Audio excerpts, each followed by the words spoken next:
Assalamualaikum warahmatullahi wabarakatuh. Saya Fitra Yana Yuliandari, kelas B, Prodi Ilmu Administrasi Publik, semester 6. Baiklah, pada kesempatan kali ini saya akan menjelaskan secara singkat tentang kerangka teori, bentuk teori, fungsi teori, dan proses terjadinya teori. Yang pertama, kerangka teori. Landasan teori juga sering disebut kerangka teori. Secara umum, kerangka landasan teori terdiri dari beberapa konsep beserta dengan definisi dan juga referensi yang akan digunakan untuk literatur ilmiah yang sangat relevan. Teori yang digunakan untuk studi atau penelitian. Bagian B, adapun bentuk teori. Teori bentuk atau ide adalah pendapat Plato bahwa bentuk-bentuk non-fisik tapi substansial atau ide merupakan realitas paling akurat. Ketika digunakan dalam konsep ini, kata bentuk atau ide sering ditulis atau dicetak miring. Bagian C, ada fungsi teori.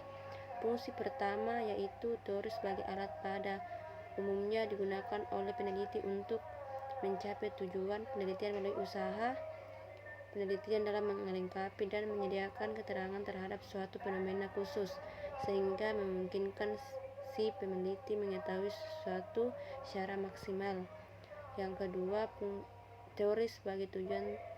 Teori yang menghasilkan petunjuk dan kisi-kisi kerja yang harus diperhatikan oleh para peneliti. Teori yang digunakan tidak dapat ditentukan sebelumnya a priori.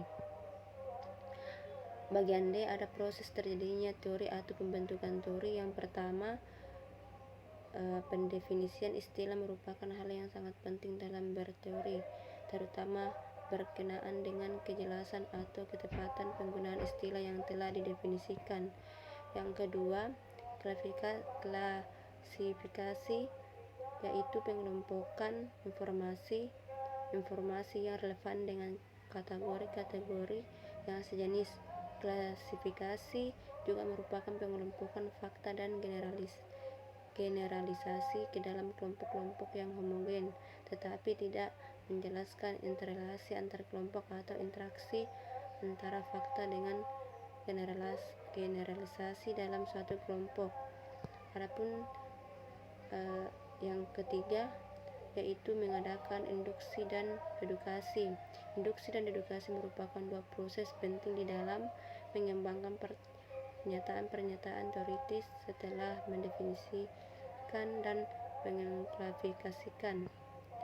Yang keempat adalah informasi, prediksi, dan penelitian.